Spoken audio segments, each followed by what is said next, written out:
Hey, Paul here for Retro Gaming Arts, and today we're going to be talking about S-Video.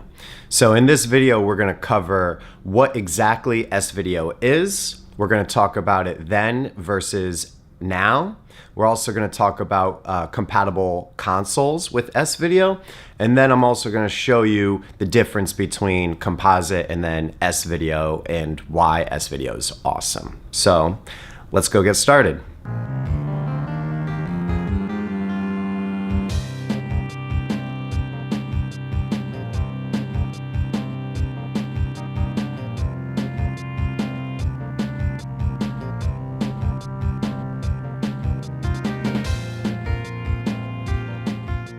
Okay, so S-Video stands for separate video. S-Video is an analog signal, meaning that the game console is sending a message directly to the television through the cable the entire time. So is composite. They're both analog signals. Composite is only transmitting through that one yellow cable. The red and the white is your stereo sound. The yellow cable gets every video signal. So S-Video being separate video is because they separate the video signal between chrominance and luminance, or chroma and luma. Your luma signal, or Y, is all of your brightness. So all the brightness is being transmitted through one separate cable, and then for your chroma, or C, is all of your color. So all of your color is being transmitted through a separate video signal, hence separate video or S-Video.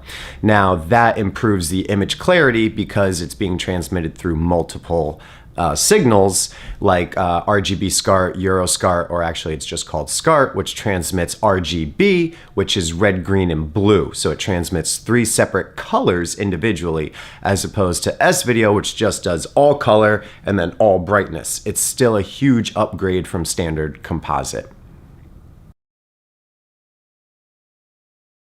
So S-Video then was it was kind of like an upgrade to composite, where a lot of televisions had S-Video a little later on, like a lot of the flat screen CRTs, the Sony Trintrons had S-Video ports on them directly. Not all TVs did though, so a lot of them just had standard composite, and that's why a lot of consoles just came with a standard composite cable. So you can play, back in the day, it was like an upgrade, and I always remember hearing about, S-Video, S-Video, S-Video. My TV didn't have an S-Video port, so I never got into S-Video, and I just played through composite. But in today's day and age, where all of these consoles also do S-Video as well, you can play them through S-Video. So what I use is an S-Video to HDMI adapter. Now this is converting the analog signal to a digital signal. And these converter boxes, they can burn out. And so that's why I have them all separately plugged into a separate power strip. So when they're not in use, I turn them all off because they'll tend to overheat. And that's why I actually added a heat sink to mine to maybe prevent that from happening, to preserve my S-Video to HDMI box. And that's how I record, even though all my old gameplay footage was all in composite because I didn't have that box. So all my new gameplay footage will all be in S-Video. And then also this S-Video switcher box is so I can plug them all in at once, and then I can just switch between all the different consoles in S-Video.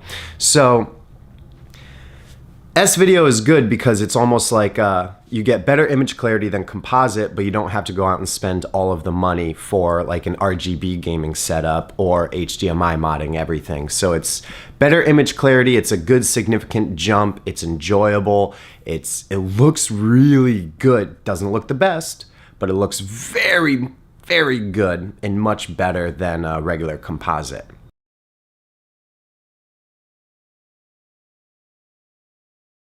So, compatible S-Video consoles. The Super Nintendo does it natively, PS1 does it natively, PS2, Dreamcast, N64, the original Xbox, they all do S-Video natively, but you have to go out and get an S-Video cable for them and then a way to plug it into your TV, which is, like I just said before, it's almost like a It's like a budget version of doing like an RGB gaming setup or HDMI. And it's nice because it's easy since a lot of them do it natively. Now, there's other consoles that don't support it natively, but can be modded to do S-Video, such as the Sega Genesis, the Sega 32X, which will include the Sega CD because it'll be transmitting through the 32X or the Sega Genesis, and then also like the Sega Master System, and then the Super Nintendo Mini, which can also be S-Video modded. So even if it doesn't support it natively, you can still get S-Video out of some of those older retro consoles, which is awesome.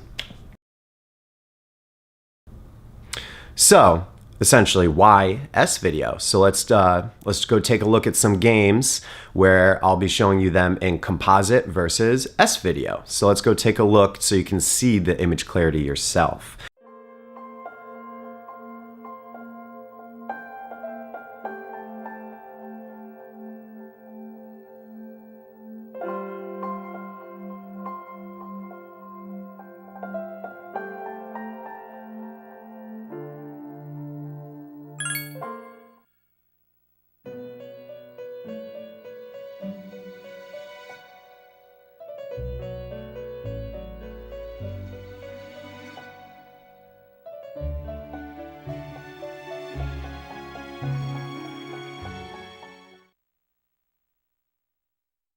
I just want to say thank you guys for watching. Thanks for checking this out. Thanks for commenting, and subscribing, all of that. I really appreciate it. And I'll see you guys next time.